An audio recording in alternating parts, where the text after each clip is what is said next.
that lunatic selling us anyway? Oh, Patrick, well, and he's not a lunatic. The bachelor's thoughts, almost.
Patrick?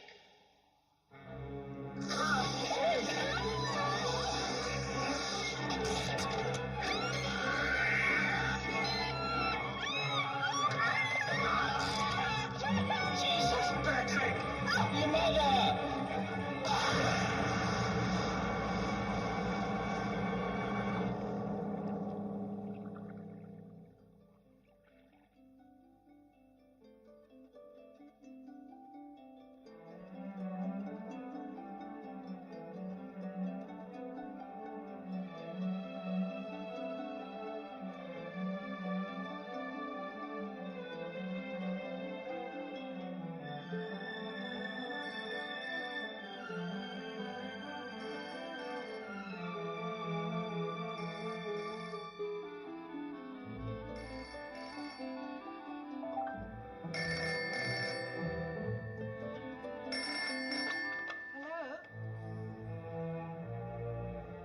How'd you get my number?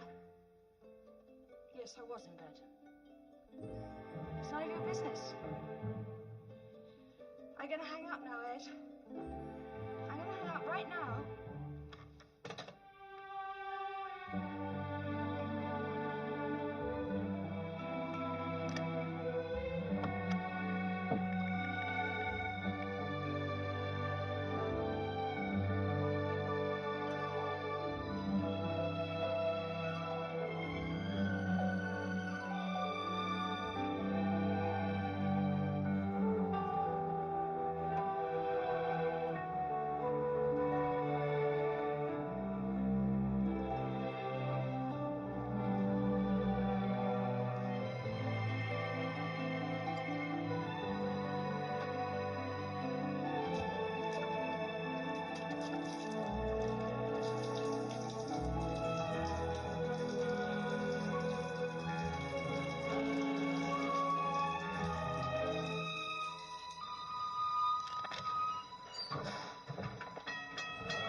Could you tell me where Matron Cassidy is, please?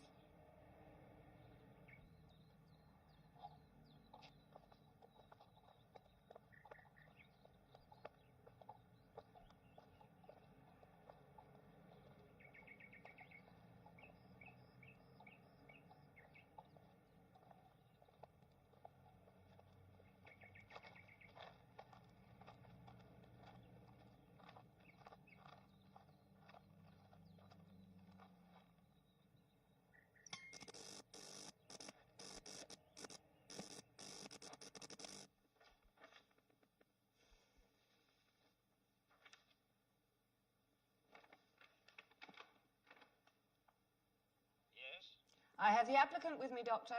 Be with you in a minute.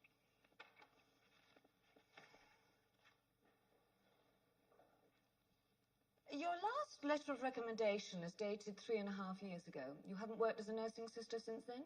No, I stopped when I got married. You haven't worked as a nursing sister in this country? No. Could you handle some typing from time to time? Yes? Any children? No. And Mr. Jacquard approves of your returning to shift work? We're separated. I see. Why? Oh, it is none of my business, Mrs. Jacquard. But let's be frank. We are not interested in restless housewives who resign at first threat of a soiled bedpan. Why did you choose the Rocher Clinic for your comeback, Mrs. Jacquard? The agency suggested... Because we are only a small clinic, some applicants presume that our standards are less rigid. Oh, I didn't think that. And because of this misconception, we tend to attract certain types. Types? Types, Mrs. Jacquard. I don't, Lesbians, nymphomaniacs, enema specialists. Oh, am I offending you, Mrs. Jacquard? No. Zoophiliacs, algalagiacs, necrophiliacs, pedophiliacs, scoptophiliacs, exhibitionists, voyeurs. Now, do you follow me, Mrs. Jacquard? Yes. Disease. That God moves in mysterious ways, Mrs. Jacquard.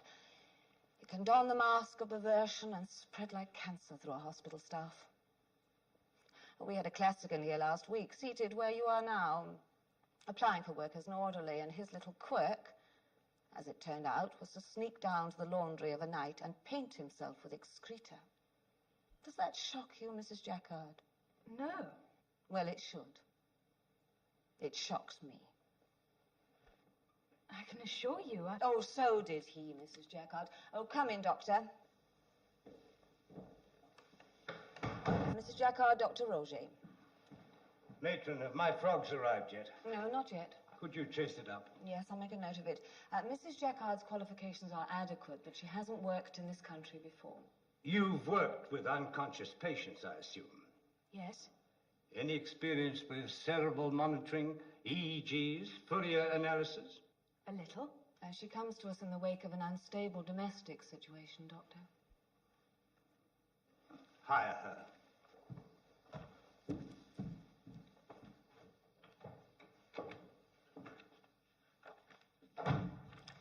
Dr. Roger owns this hospital, which gives him the privilege to have final say in borderline cases. But let me make it very clear to you, Mrs. Jacquard. I am boss cocky in this hospital. The salary is minimum, the hours abominable, and I shall insist on the option to terminate you without notice. Yes, that's fine. When can you begin? Well, today, if you like. Yes, Matron? Oh, this is Sister Jacquard, Sister Williams. Hello? Hi. I'd like you to find her a uniform and then have her relieve Nurse Panicale in room 15. Room 15, Matron? That's right.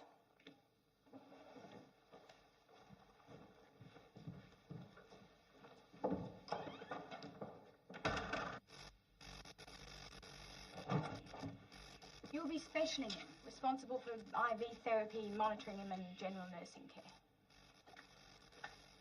My God, it's like a meat cooler in here. You'll give him pneumonia.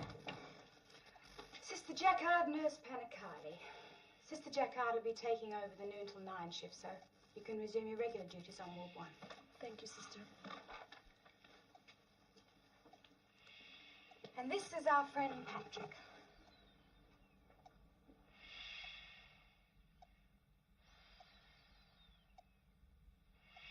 He's what you call an acute.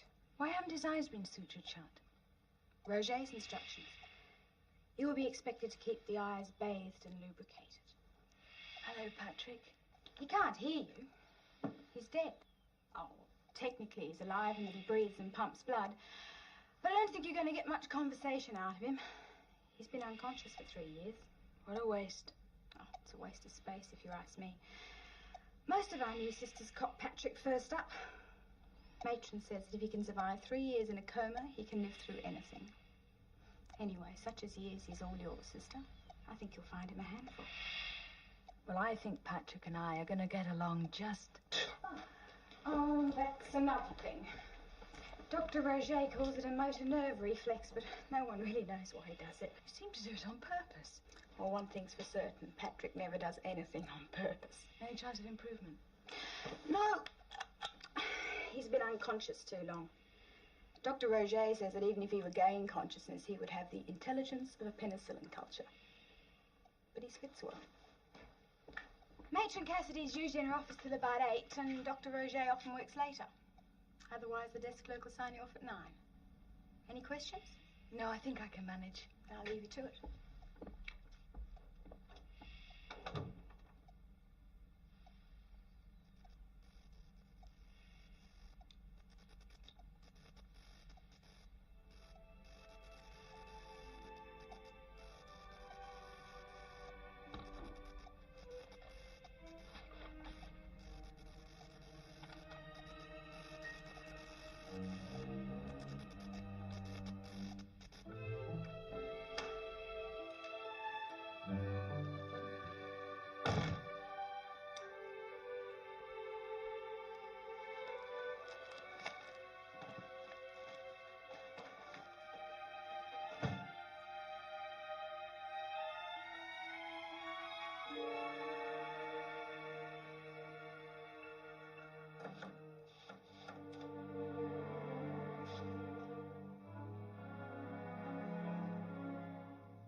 And how's our creature from the id this afternoon? No change, Doctor. No change. That's good. Has he moved his bowels yet? Not yet. You'll let me know when he does. Jacquard, isn't it? Yes, Doctor. He spits, you know. And what is your learned pronouncement, sister? I like him. Come in. Come in. Your frogs have arrived, Doctor. Good, good. Put them down.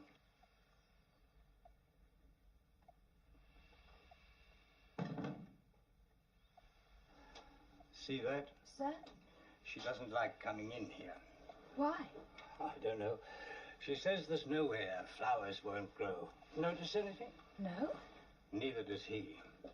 Look at him. Does he look as though he's been unconscious for 3 years? Actually, he's in better shape now than when they brought him here. No wasting. What did you call him? Something from the id? A devil. A born devil on whose nature nurture can never stick. What happened to him? Massive damage to the cerebral cortex. Some accident, so the police said. The police were involved? Apparently. Do you think it could have been the shock of seeing his mother killed? Who told you that? Sister Williams told me. Perhaps. I mean, do you think something like that could cause this? I'm not interested in amateur psychology. I'm only interested in what he is now. Hold the leg, please. Was he ever aware of anything? Captain Fraser says that he and Patrick play chess. Captain Fraser also says that Patrick flies in and out the window at night when everyone's asleep. How can you be so sure he isn't aware? 160 pounds of limp meat hanging off a comatose brain. Can you imagine anything less aware than that? Then why does he spit? Yeah.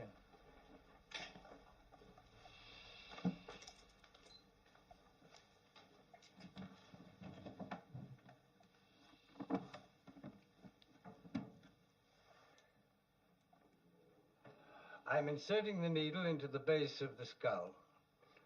Now I'm destroying the brain cells. Now I'm going down the spinal column.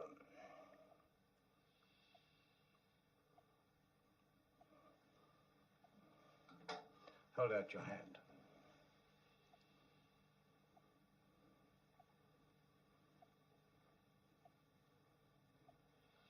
And now, with this electric stimulator, in layman's terms, this is why he spits. See? Come, come, sister. We're not going all watery at the knees over a frog, are we? They gave him all the tests at Lockhart, wrote him up in a medical journal, tried monitoring him 24 hours a day on an electroencephalograph. An EEG will pick up any brain activity from a fart to a nervous breakdown. 1,120 hours they had him on it, and what do you think it registered? Just farts. Why don't you let him die? He's dead already. The machine's alive. Then why don't you switch it off? I suppose there's every reason why we should. He hasn't a family. No one comes to see him. He takes up space. He wastes the taxpayers' money. He ties up this expensive equipment 24 hours a day. But what's your personal opinion, Doctor? I'm a physician governed by a code. I don't need an opinion. I don't think that's a very satisfactory answer, Doctor. Then you shouldn't ask unsatisfactory questions, sister. Do you really want to know why we keep this miserable creature alive? Why he rates thousands of dollars worth of equipment and 2 nurses of his own? Is there a reason? Of course there's a reason. Determining the exact moment of death is one of the most controversial issues in modern medicine. At what point does the, whatever it is that keeps a person alive, actually leave the body? You mean the soul? Christians call it the soul, Russians call it bioplasm, yogis call it the life force. But my point is that whatever it is has never been identified. Why? Because death occurs too quickly. Dying may occur slowly, but the moment of death is like the blink of an eye. You're either alive or you're dead. So Patrick is just a guinea pig to you? No, Patrick, my dear girl, is a very, very rare opportunity to study this gray area between life and death. What does Matron Cassidy think of your ideas? She thinks they're bullshit. Let me know when his bowels have moved.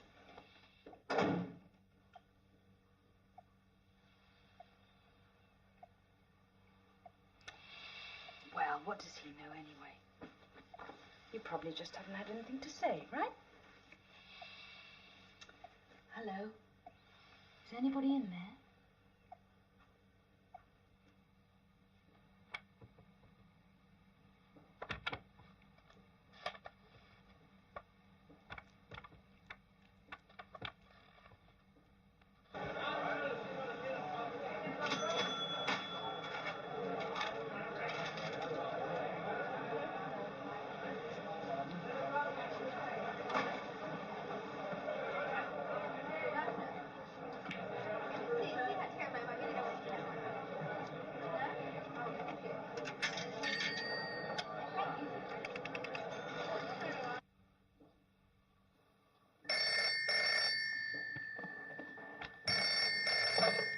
Hello? Hello?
finished, Ed?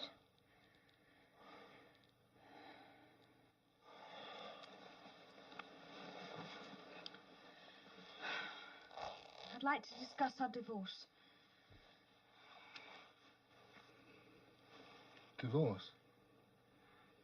I thought you said it was going to be a trial separation. Well, it's hardly a separation if you're going to follow me about everywhere and break into my flat like some mad mauler. Well, you don't think that lock's going to keep anyone out, do you? Oh, Lord. Jesus, Kathy. I care about you. I'm only trying to do something about it. You want to do something, Ed? Sure, Jacka. Anything. Get lost.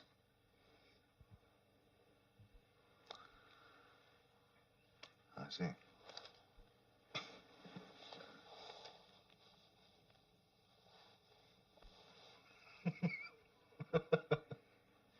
So much for women's rape fantasies.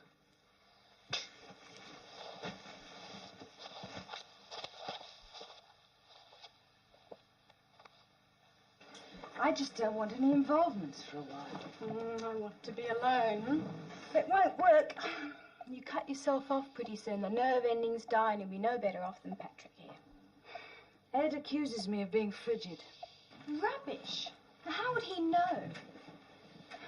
Look, it's your body you're walking around in. And it's you who's got to make all the decisions about how you feel.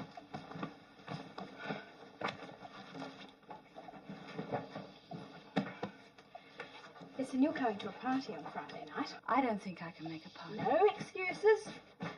Brian's parties are always good for what ails you. Matter of fact, so's Brian. Who's Brian? Dr. Brian Wright. He's a neurosurgeon at Southern General. And, all right, if you like the Playboy type. The last thing I need is someone with a case of galloping gonads. Well, you have until Friday night to decide. I'll think about it.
Listen, do you want to take my car? Have you got something teed up with Lord Bridges in it? Huh?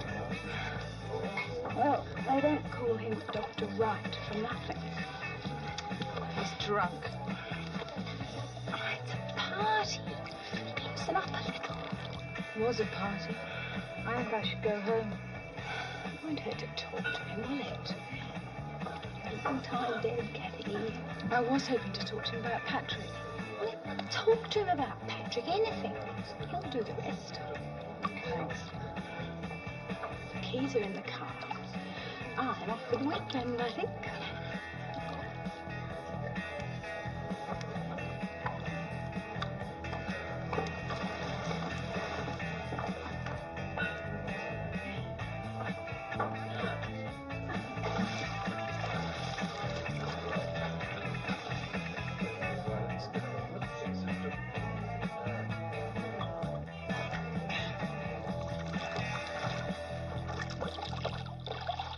So where were we then?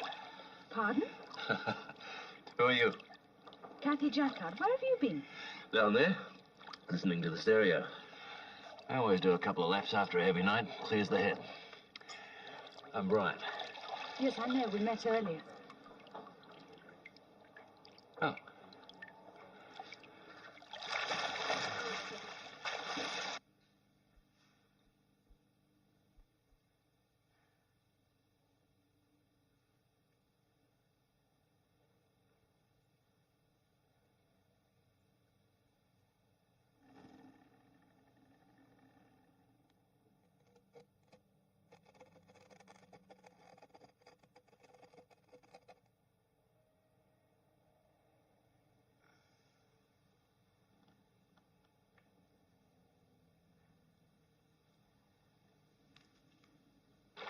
Come on in, Kathy.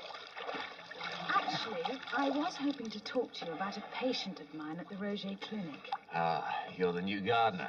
Oh, you know about Patrick? I read an article somewhere. You coming in for a swim or not? I've eaten. Oh, so have I. Coming in clothes or not? No, I should be getting home. I'll drive you then. No, I'll get a cab. You shouldn't be driving. Nonsense. Come on. Come on in. No, really.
What are you doing?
typing from the front office.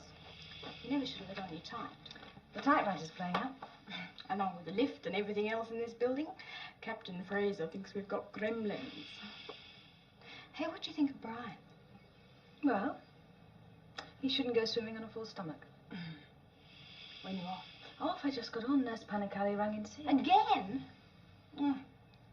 I'll see you in the morning.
Patrick, can you hear me?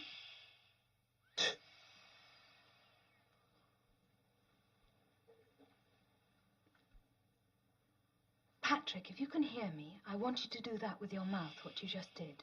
Once means yes and twice means no. Do you understand? Is that yes? Do you know where you are? Do you know who I am? Can you see me? Can you feel that? Wait here.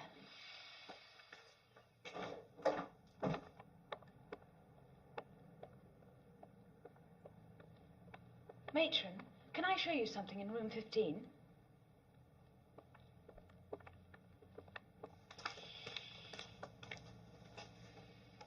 Patrick, Matron Caster's here. Show her. Patrick, show her, please.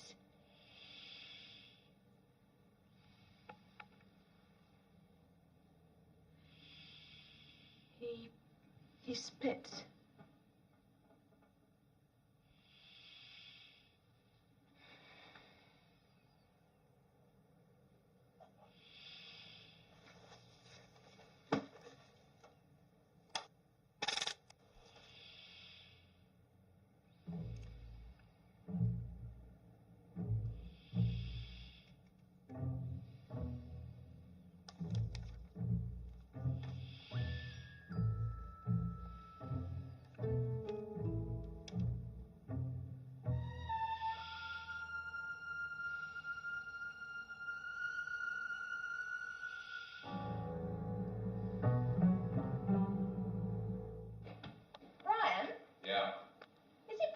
For a whole team of specialists to be wrong?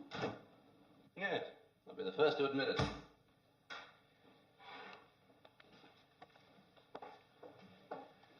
Most of the time, we're just piddling on our shoes.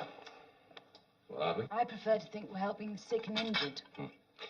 I consider I've had a damn good day if I don't make anybody worse. I used to be into crusades. Great advances in medical science, the betterment of mankind. And now you're just into money. No. I'm filthy rich. I think it's the parties, mainly. I don't believe a word you're saying. All right. Let's talk about you. Let's talk about Patrick. All right. Here is the brain. 2 cerebral hemispheres, each divided into lobes. Frontal, temporal, parietal, occipital. Now, within each lobe are over 100 million nerve cells and fibers, any one of which is capable of conducting a message to the cerebral cortex. You follow me? I learnt that in my first year of nursing. Well, it's the easy part.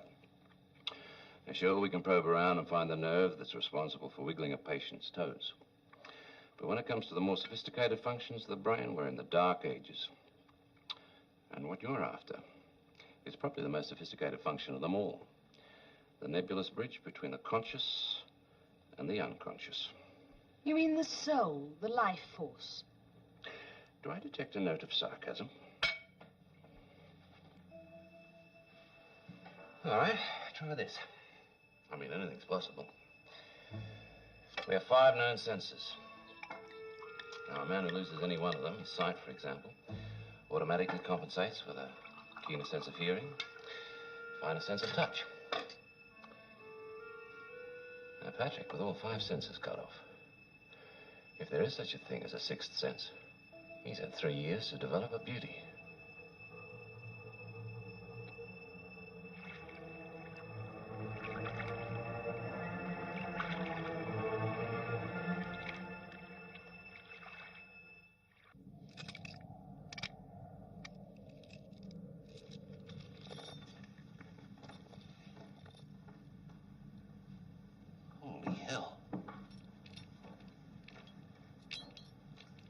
Wait here.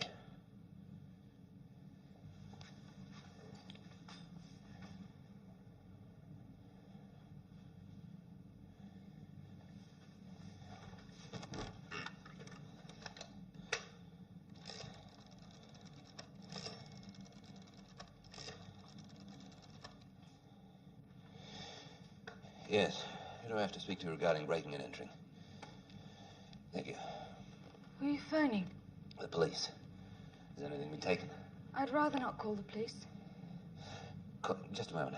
Yes, just a moment. Kathy, what's the address here? I said I'd rather not bother the police with this. Nonsense. Of course you must. No. Kathy. I don't get it. Somebody breaks in and wrecks your flat and you don't want to report it. It's all right. It is not all right. He could come back. If he comes back, I can handle him. Don't kid yourself. Look, I'm fairly certain it was my husband, Ed. It's just this little way of making a point. I can handle him. Come on. I'll help you clean up. I can manage, thank you. Kathy. I said I can manage, Brian. I'll leave you to it then. Brian, I'm sorry. Thanks for caring. Tell me something. If this hadn't happened...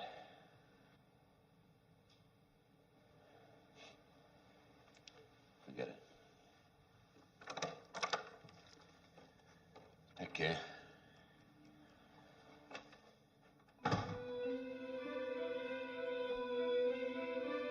No, my solicitors advised me not to discuss it with you. I presume he'd be getting in touch with your solicitor. What are you talking about? I'm talking about last night, Ed. Unless you were too drunk to remember. Too drunk to remember what? Honest to God, Ed, I'm really disappointed in you. No, Kathy, love, I don't know what you're talking about. I said I don't want to discuss it. Look, love, what is it I'm supposed to have done? Ed, that flat wasn't much, but it was mine. I painted it and decorated it. And I don't see how you could be so cruel. Look, Kathy, I haven't done anything. I was nowhere near your flat last night. Then where were you? I don't want to see you again, Ed. Just stay away, or I'll get an injunction and you can deal with the police.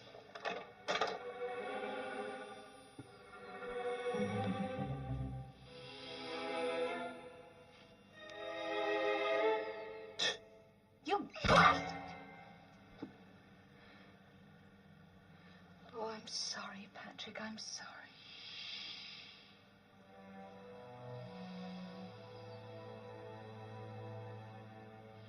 You can feel. Can you feel that? Can you feel that? Can you feel that? Can you feel that? Can you feel that?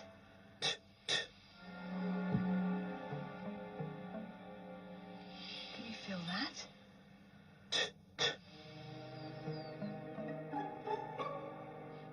Can you feel that?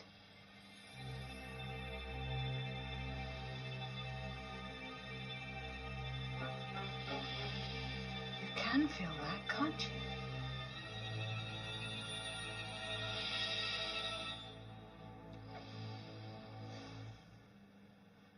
When you have a moment, sister.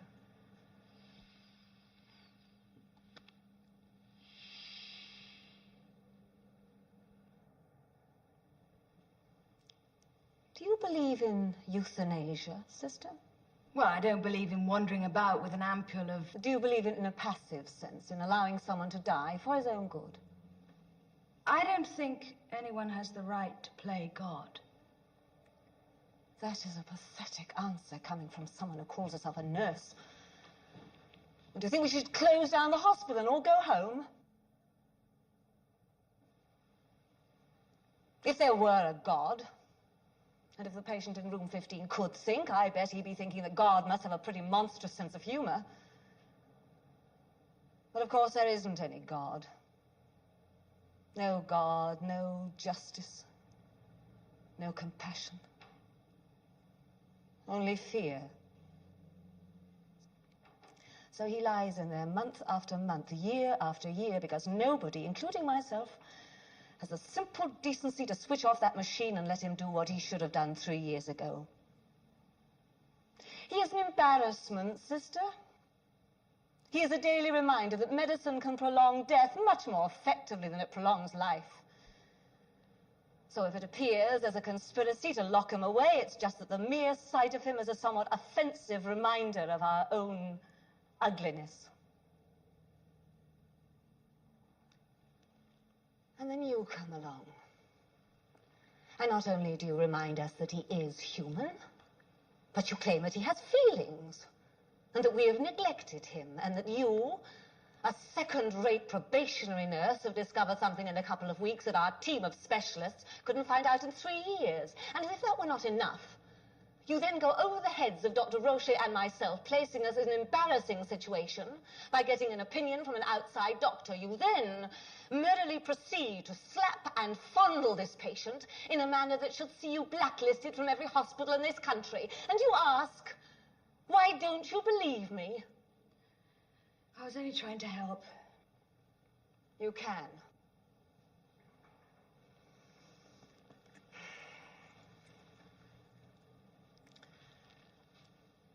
I'm not going to sack you. Well, quite frankly, I need every qualified nurse I can lay my hands on, but you are to be punished. And your punishment is that you shall continue to be responsible for the patient in room 15, and you shall prove that I was not mistaken in hiring you. Now, I expect you to do exactly as you are told, no more and no less, and I expect you to keep your nose clean, your mouth shut, and your hands off. Yes, matron. And now get out of here.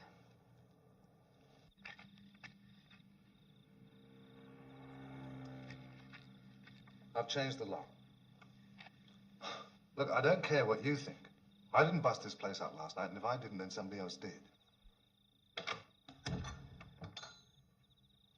Well, someone's got to look after you. Look, the painters will be in tomorrow. I'll probably fix the furniture up myself. That carpet needs cleaning. I'll borrow Phil's rig and I'll fix it on the weekend. Dead set, Jacker. I didn't do it. You know, Ed, I've had such a rotten day. I'm rather pleased to see you. What's that smell? Oh, that smell. Ah, that is tuna casserole.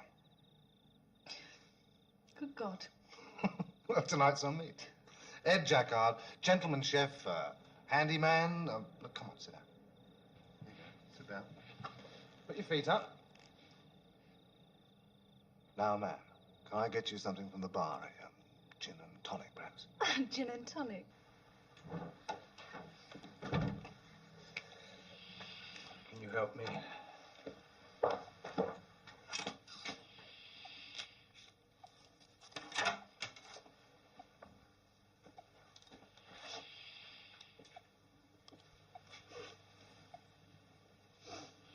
What's the matter? Nothing, Doctor. You look as though you've been crying. I've got a bad cold. Speak up. I said I have got a bad cold. Look at you. You look awful. It's just that it's a bit chilly, Doctor. Good Lord, woman, if you're as cold as all that, go and get a heater out of the matron's office.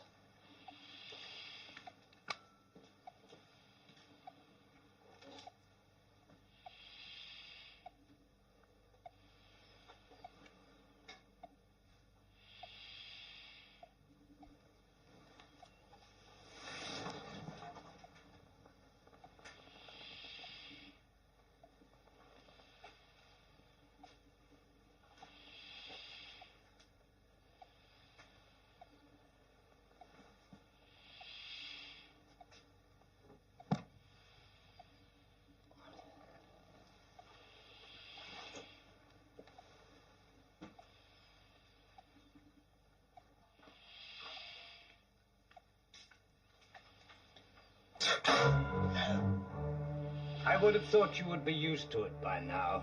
I'm sorry, Doctor. All right, pick it up, plug it in, and sit down quietly.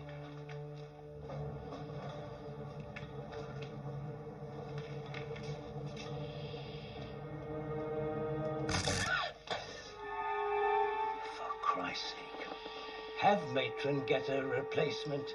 Go home, go to bed, and don't come back till you can function without breaking anything.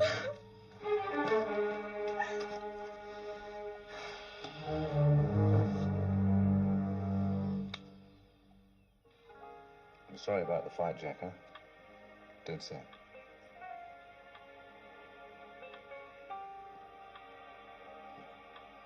What went wrong? I don't know, Ed. A lot of things. Leaving home, coming here. It wasn't your fault, Ed. But you should try being boxed in for 24 hours a day with nothing but 4 blank walls to stare at. And you'd come home, drunk, stumble into bed, sleep. And then you'd turn around and say I was the one who was hung up. Hey, now, wait a minute. You're talking to the new Ed Jacquard. You watch this.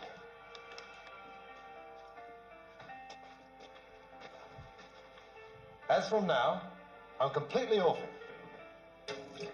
Finished. Cigarettes? What can I do to make you happy? That sports car? I'll buy you the sports car. Then you'll have all the freedom that you want.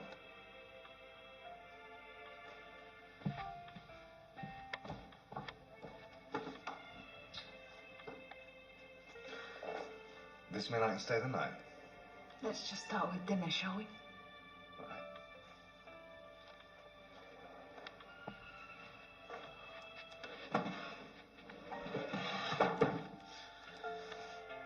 You know, if this Patrick person turns up, you'll have to give him a tap with the cold spoon.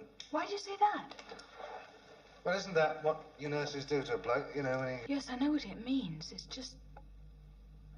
Oh, forget it.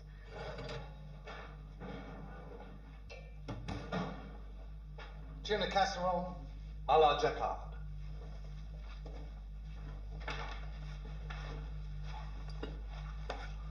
Oh, get a scorch pad. You'll burn the table.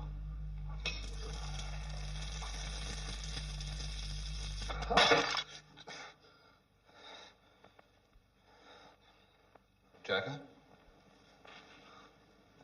I never felt a thing. Still don't. What'd they say at the hospital? Partial thickness burns on both hands. He'll be off work for a month. Hello, Mr. Windsor. You had a nice lunch? How are the Sparrow people? Okay. You're getting back with him, then? Look, I'm only going to cook dinner for him one night. Well, what about Brian? Oh, I don't know. Look, I don't want to shove him down your throat. But, I mean, I know he fancies you. Why don't you give it a try before you go back to Ed? Well, go back to Ed. He must love you, and it's better to be boxed up in Wheeler's Hill than horny in Carlton. I'm not horny. Well, you've been around him too long. You want a good piece of advice, Kath? Get out of here before you end up like Matron Cassidy.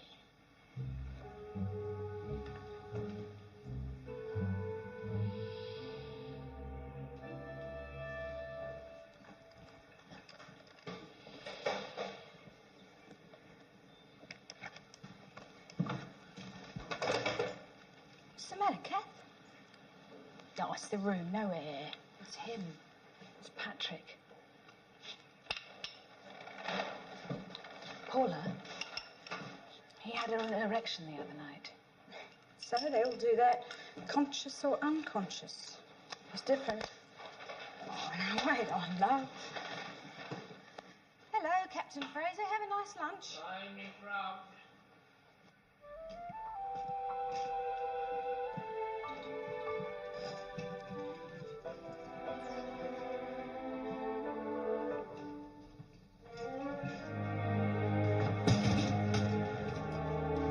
Lift's broken again. Matron said nobody should use it, to use the stairs.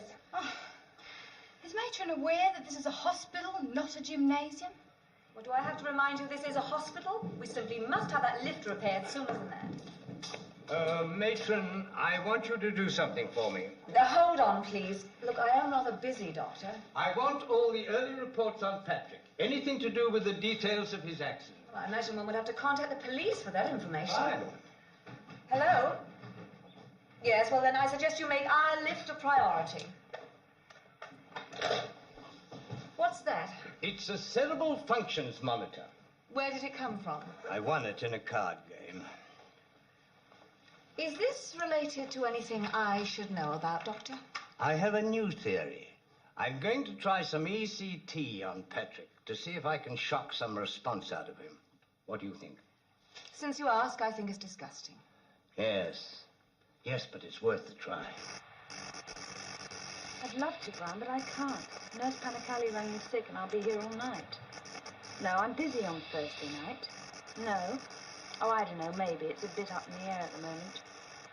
Hey, Brian, you didn't mention our conversation about Patrick to anyone, did you? Well, yes, but I don't want to talk about it over the phone. There have been some interesting developments. I'll ring you, all right? Yeah, I promise. I've got to go now. Okay? Bye. Aren't we speaking then?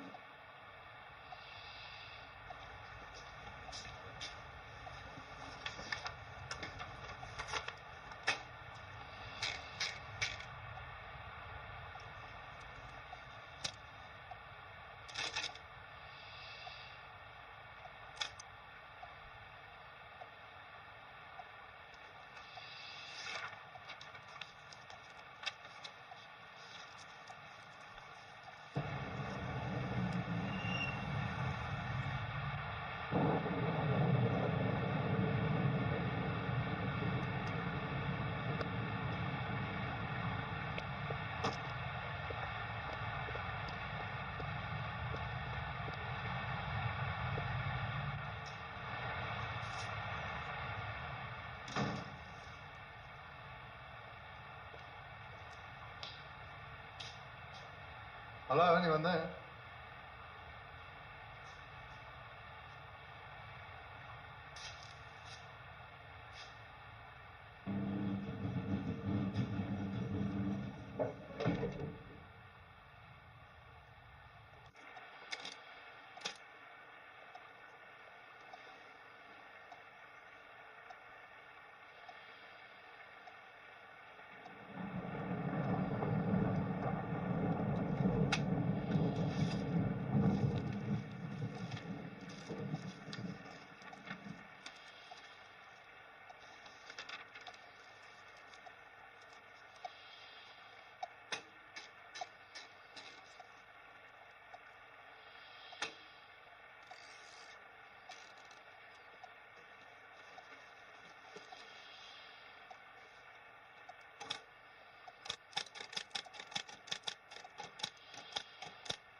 Patrick, I didn't type this, did I?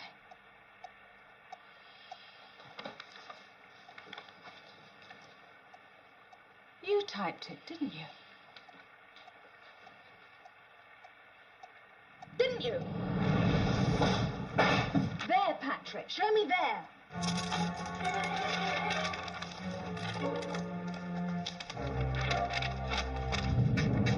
Show me.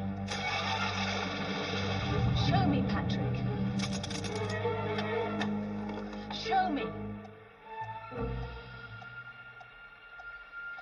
I've got all night, Patrick. All right, I'll start it for you. Let's start with Dear Mum.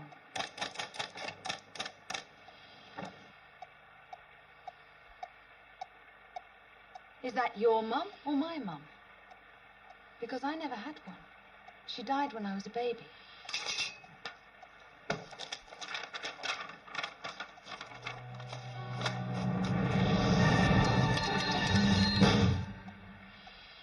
Well, aren't we a clever boy?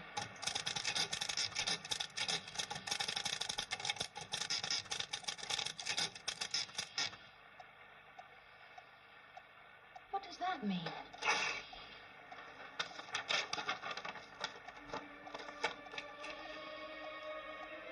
Dear Mum.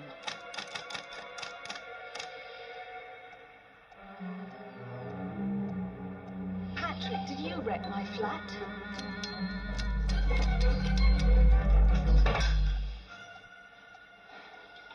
Why are you doing this? What do you want?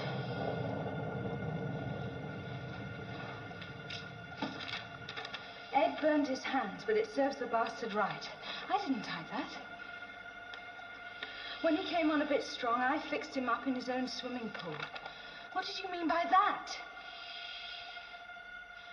Patrick?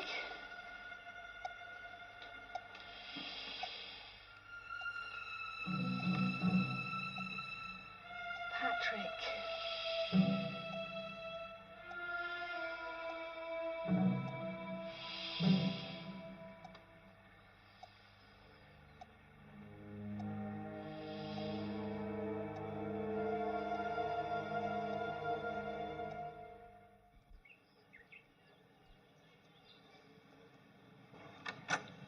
Hi.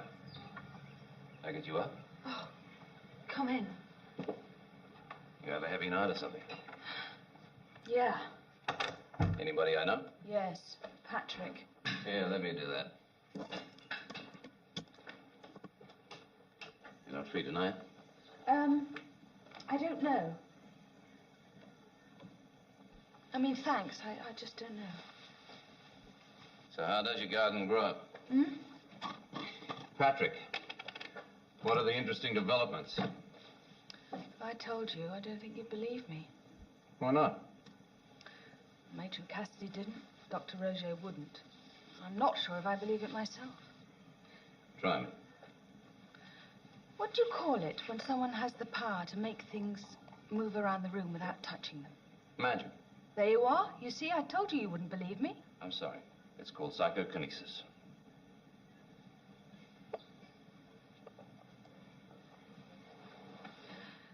Last night, I was typing some letters for Matron. Yeah? Go on. Well, I was typing this letter, and I had a lapse of concentration, you know, like a daydream. And when I came to and I looked at what I typed... Well, wait a minute.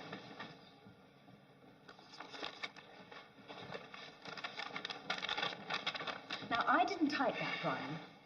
I mean, my fingers were doing the working, but I know Patrick did it. Patrick typed this? Yes, look at this. But when he came on a bit strong, I fixed him up, ha, in his own swimming pool of all places. That's you, Brian. Is that what you think, that I came on a bit strong? Well, I didn't write this. Patrick did. And look at this. Ed burned his hands, but it serves the bastard right. Right. Spelt with a W. Now, the night before last, my husband Ed burned his hands on a casserole dish. How did Patrick know that? Exactly. How did he? I'm sorry, I shouldn't have mentioned it. Now, wait a minute, Kathy. You're saying that you think Patrick was controlling what you typed on that typewriter? Yes. Well, it's a pretty tall order.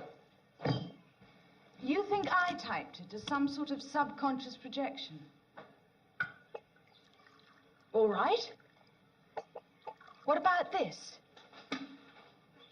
I wasn't even touching the typewriter. I don't know anything about algebra. I couldn't have typed that. What does it mean? Nothing.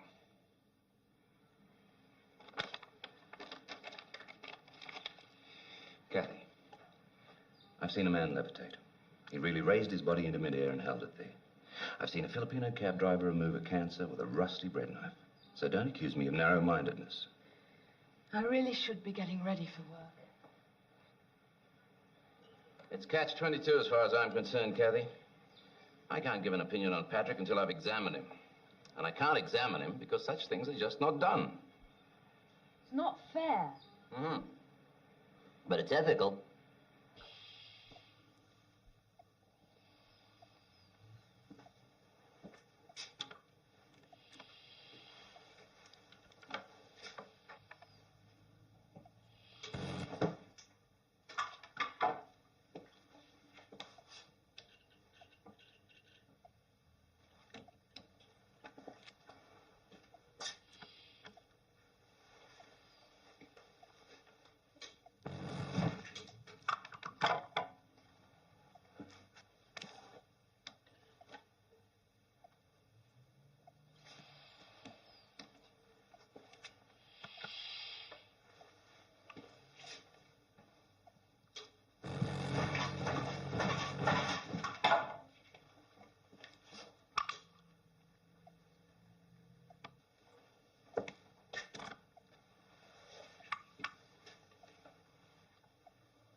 Oh, Sister Jacquard, Matron wanted to see you as soon as you came on.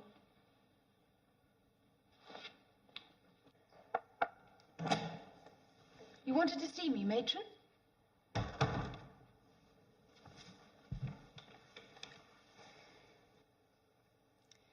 You will recall that when I hired you, it was on condition that we reserve the option to terminate you without notice. Yes. Well, I'm afraid I will have to exercise that option. I would like you to collect your things and leave the building immediately. Why? I never indicated the position was permanent. Is it something I've done?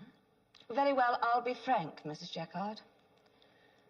I don't think you are cut out to be a nurse in an institution like this. It's because of Patrick, isn't it? It's because I know too much. If anything, it's because you know too little. Even your typing has become erratic. It's because Dr. Wright asked permission to examine Patrick, isn't it? I really had hoped to avoid a confrontation, Mrs. Jacquard. I have a very full day. You can't do this. I can, and I have. Now, will you kindly leave?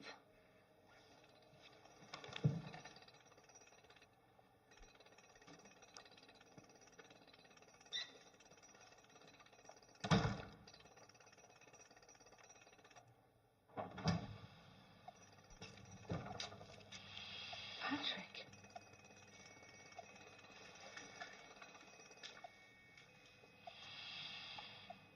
What have they been doing to you?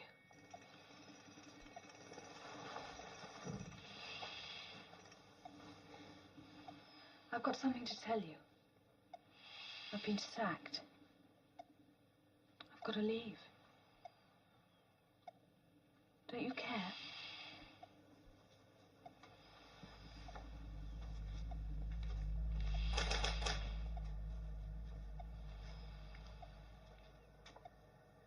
I can't stay. I haven't any choice. How can I help you when you do absolutely nothing to cooperate? What are you afraid of? Why don't you want anyone else to know?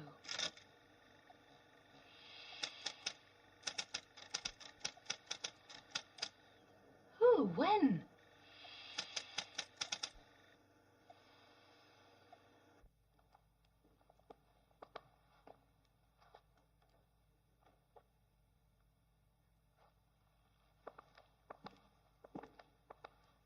I'm going home now. Good night, matron. Oh, matron, was the repairman here earlier? Not that I know of. Why? Nothing. I just thought I heard someone working in the basement. Probably just a touch of the rats, as Captain Fraser would say.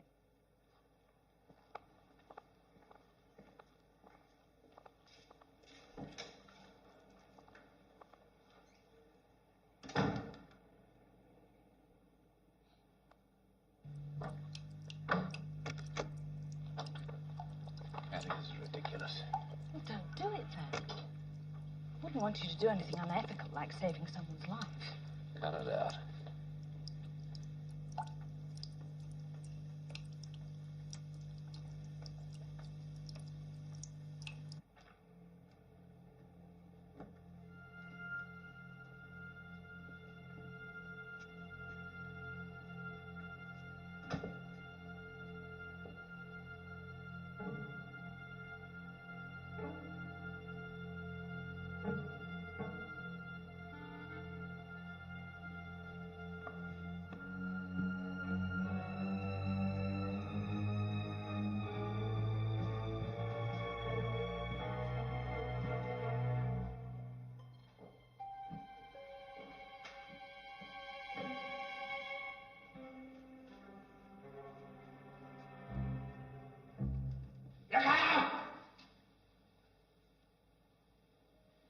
He's in the wall. He's in the wall.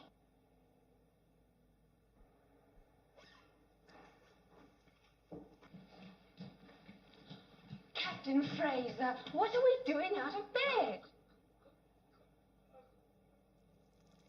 Oh. When we need anything at night, we ring our buzzer. Oh, Captain. Well, come with me and I'll get you changed.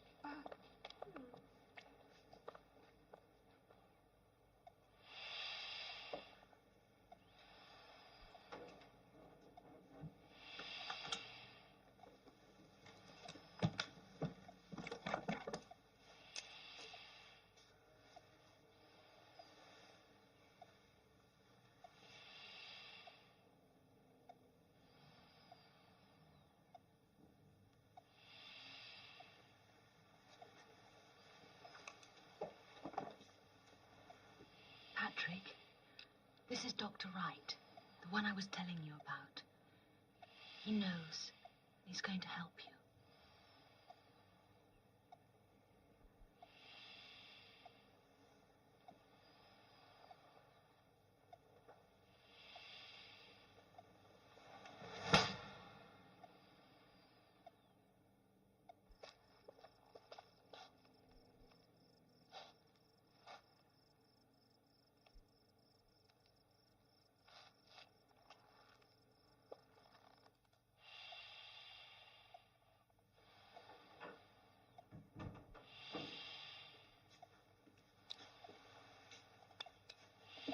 How long will this take?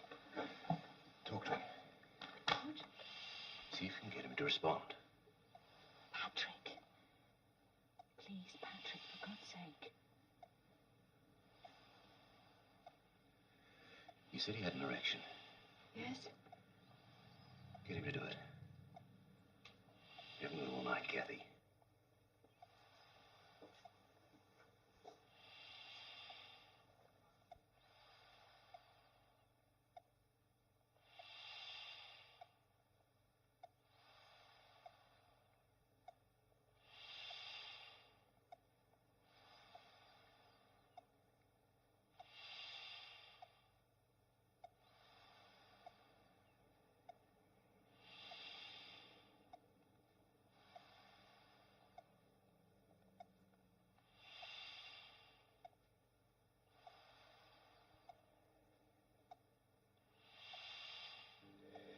All right.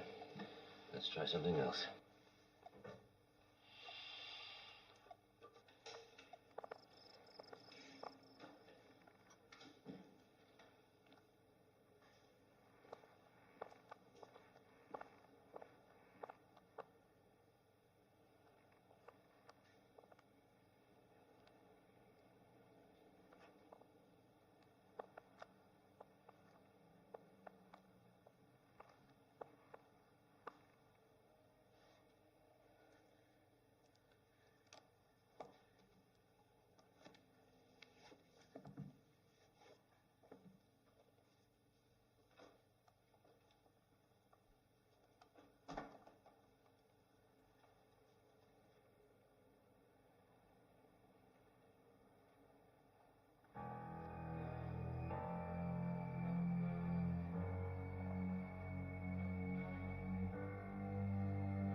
nervous. I want to try his reaction to strobe.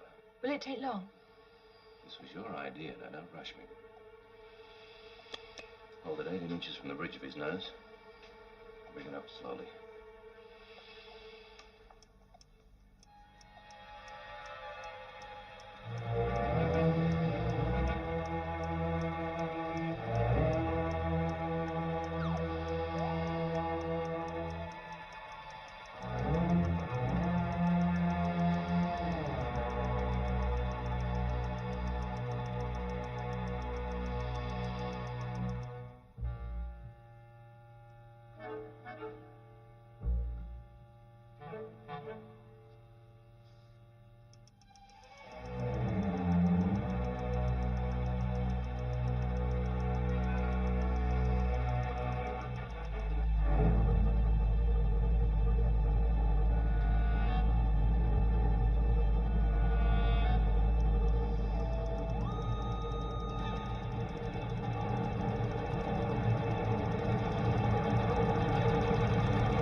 I was dismissed yesterday.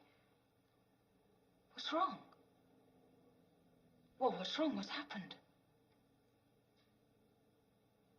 Yes, of course. I'll be there in about half an hour.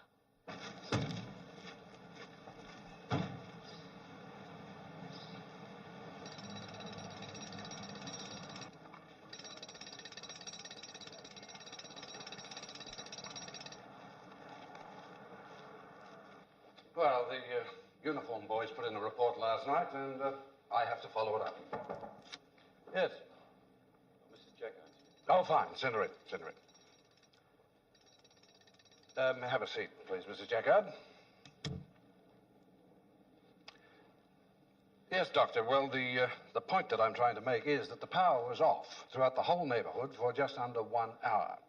And yet every electric clock in this building seems to show the correct time. We have our own emergency generator in the basement. It comes on automatically in the event of a power failure. So the electricity could only have been off for 2 minutes. I see. Well, again, the electricity people maintain that the overload originated here, in this building. Can you think of what might have caused it? No, but circuits do become overloaded. Mrs. Jackard, isn't it? Yes. You're normally responsible for the patient in room 15 from noon until 9 p.m.? Yes, normally. And yet you weren't in the building last night. Mrs. Jackard? No, I was dismissed yesterday. That's news to me. But of course, Matron Cassidy has charge of staff. What happened to you last night? Well, Sister Panikal was discovered unconscious in room 15 early this morning. She appeared to be in a state of catatonic hysteria. Is that correct, Doctor? That's close enough. Is she all right? She's under sedation, heavy sedation. Well, as you see, Mr. Jackard, it'll be some time before we're able to find out from her what happened. And we were hoping that as you had been working in room 15, perhaps we could... Sergeant, Sister Panikali existed at the brink of hysteria anyway. She was weak. She would think of any excuse to ring in sick. I dare say that when the lights went off, she probably panicked. Yes, well, I've no doubt there is a perfectly logical explanation for what happened. But we were swamped with telephone calls last night. No, not just to report a power failure, but everything from barking dogs to flying saucers. Sergeant Grant? Yes, what is it? There's something in the basement I think you should see. Will it wait? I don't think so, sir. Doctor, it's Patrick. You know it's him, don't you?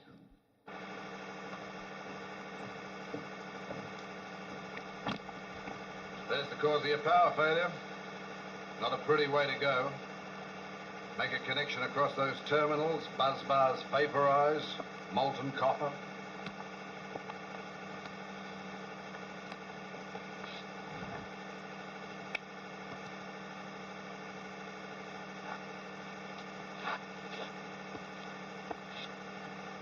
Who is she?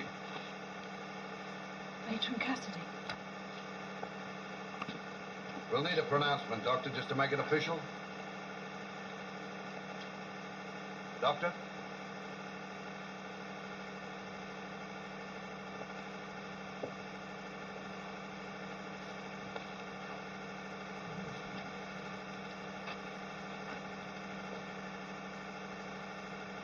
What do you suppose she was doing down here? Replacing a fuse, I suppose. I don't know.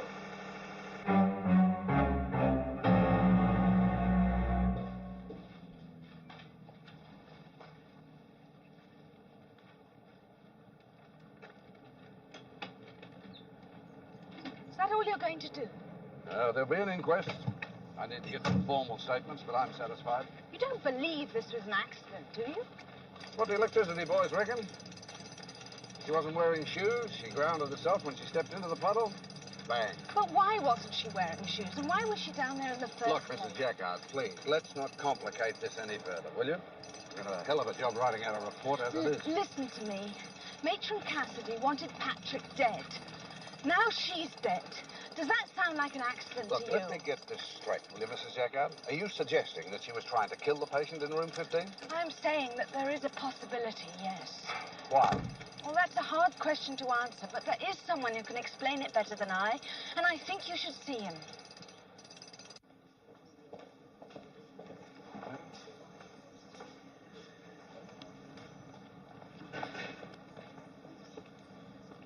Okay. Brian. Sergeant Grant, Dr. Brian Wright. Sergeant, I'm sorry to bother you. what's the problem? Something's happened. Matron Cassidy's dead. She's been electrocuted.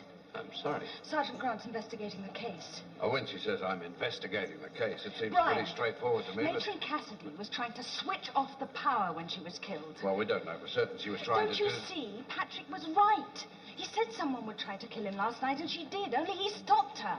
He stopped her? Patrick. The one that's been in a coma for 2 years? 3 years. That's why I thought Brian might be able to explain better than me. Well, I'm not quite sure what you want, Kathy. Brian, I know this is awkward, but Matron's been killed. I'm sorry, Kathy, but how can I help? Tell him about psychokinesis. Kathy, I'd be happy to give the sergeant a 4-hour lecture on psychokinesis, but I hardly see that it has any bearing on Matron Cassidy's death. Brian, he's going to think I'm mad if you don't say something. Kathy. Tell him about that night in the pool. You mean the night I got the cramp? You didn't get the cramp, you know that. It was Patrick. What? Patrick certainly seems to get around a bit. Kathy, darling. Don't patronize me. I think we should tell him about last night. Oh, I hardly think that's a matter for the police. Are you going to tell him or shall I? Mrs. Jackard. Tell him, Brian. Mrs. Jackard, would you please wait in the car? Mrs. Jackard?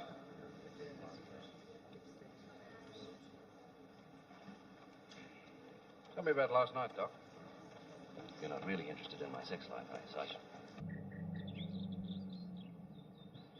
I still feel as though there's something I should do. You could close the door on your way out. You going back to it? I don't know. I'd give it a try. Yeah. Thanks, Paula. Thanks for everything.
Phil, I'm trying to find Ed. Have you seen him? No, he's been off work for 2 days. I hadn't thought of that. I'll check. And Phil, if you see him... Yeah, a bit. Okay? Bye.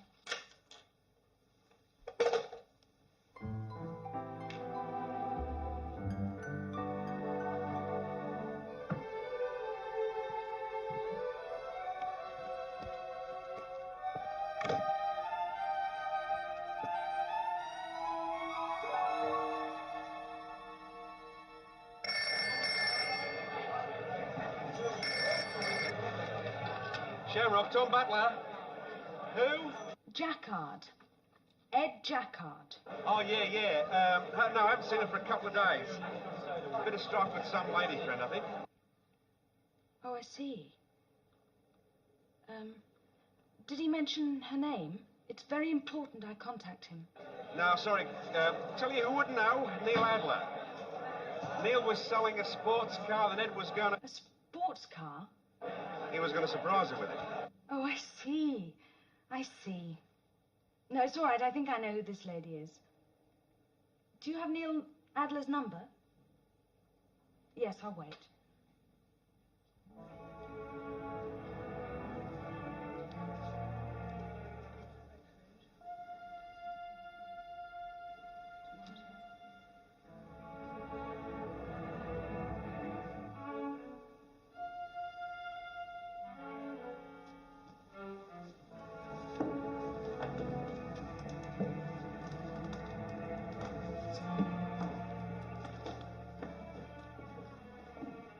Why don't you finish early and go home?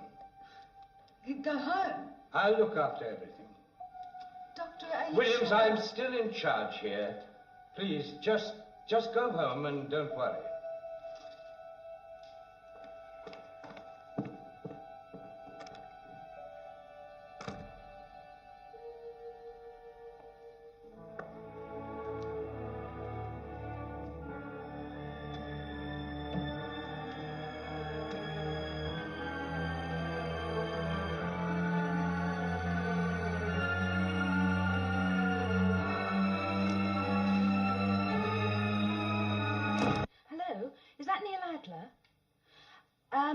I'm trying to reach Ed Jacquard.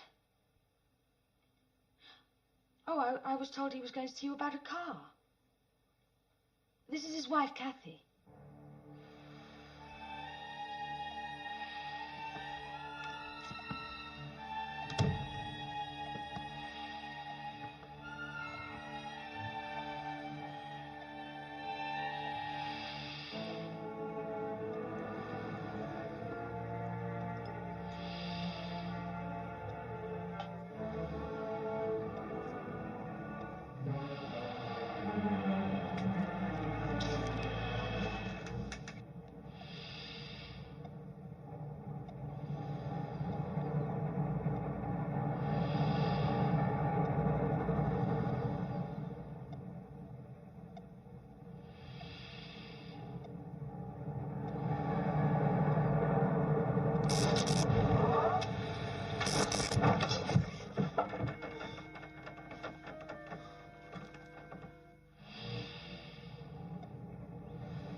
Sergeant Grant.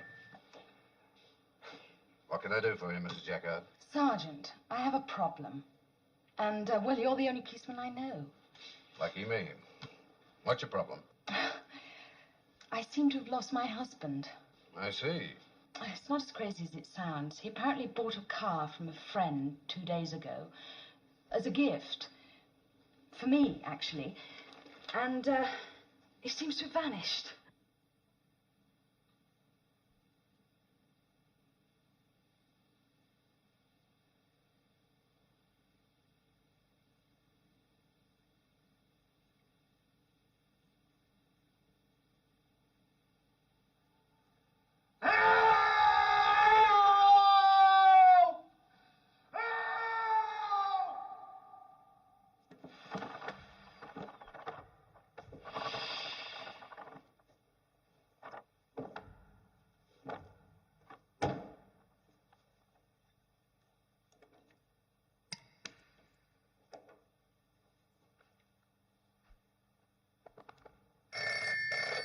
Hello? Grant here, Mrs. Jacquard.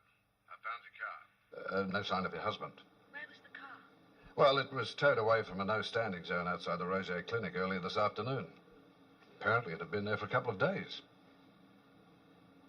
You there? Yes. Yes, Sergeant.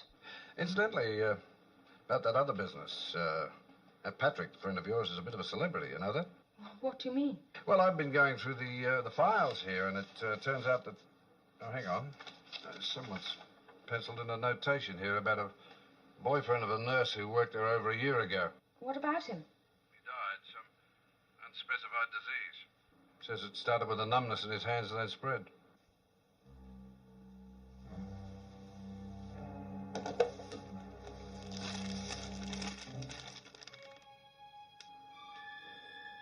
You there? Mrs. Jacquard?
Made me.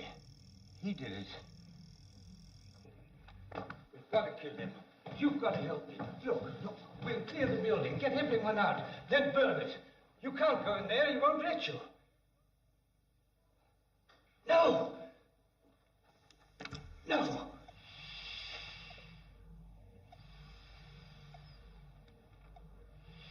What have you done to my husband?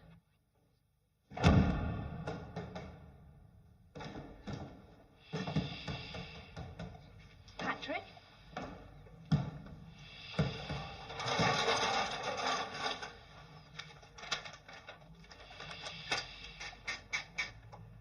Where is he?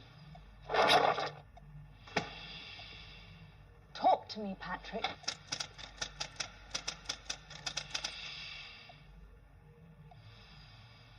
Is that it? You think I'm a slut? Why? Because I've been unfaithful? Because I won't belong to you? Is that why you murdered your mother, Patrick?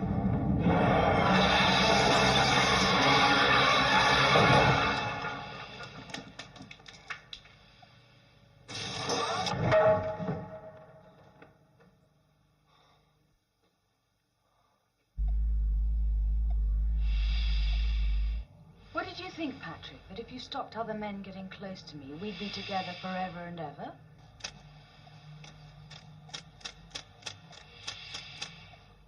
Love? What do you know about love? Who'd love you? You're a self-centered, self-important, self-indulgent little boy who never grew up, who wants his mummy. Go on, get it out of your system. Your tantrums don't scare me anymore. Now, what have you done to my husband?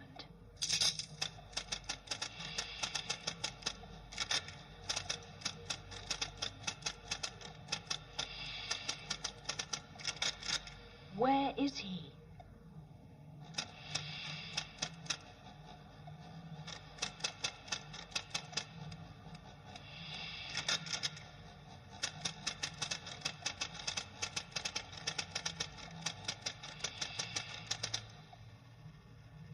You're wrong, Patrick.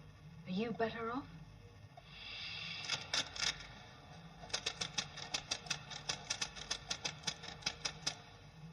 What?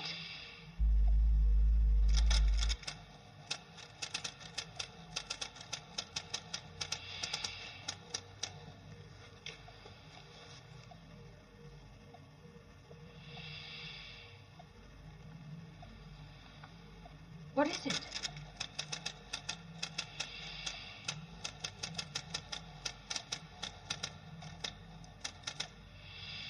I don't understand.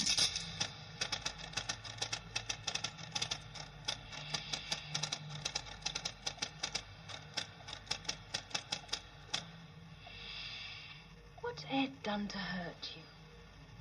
What have I done to hurt you?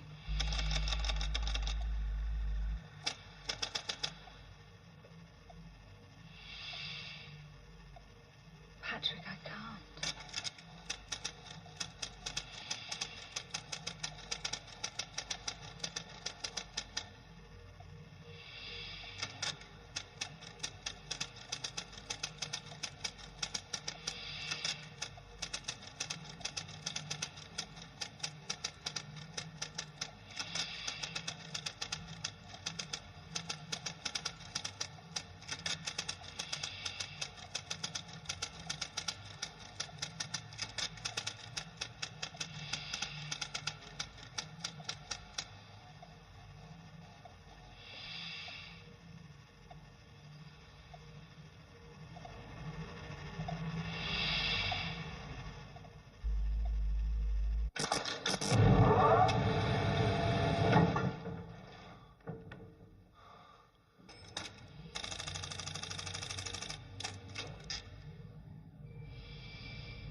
Harry.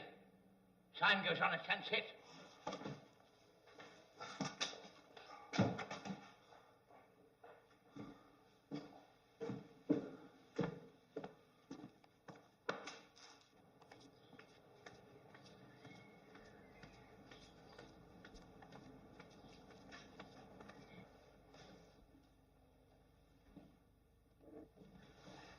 Who are you? I met Jacquard. What the hell's going on here? She's in there with Patrick. Patrick.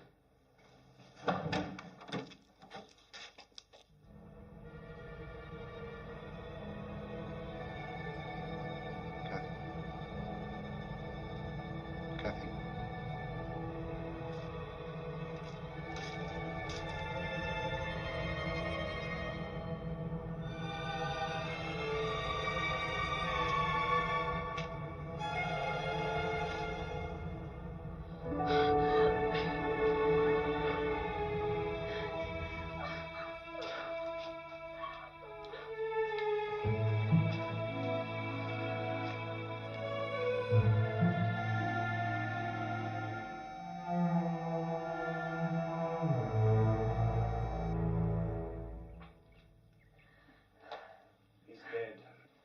I killed him.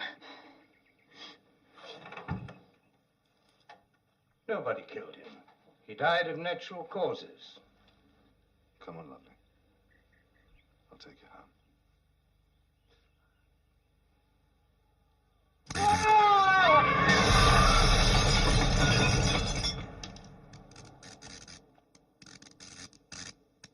It's all right.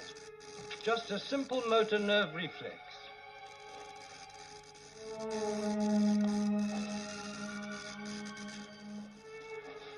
I've seen it before. Some people argue it's the life force, the soul departing the body. Anyway, it's ended.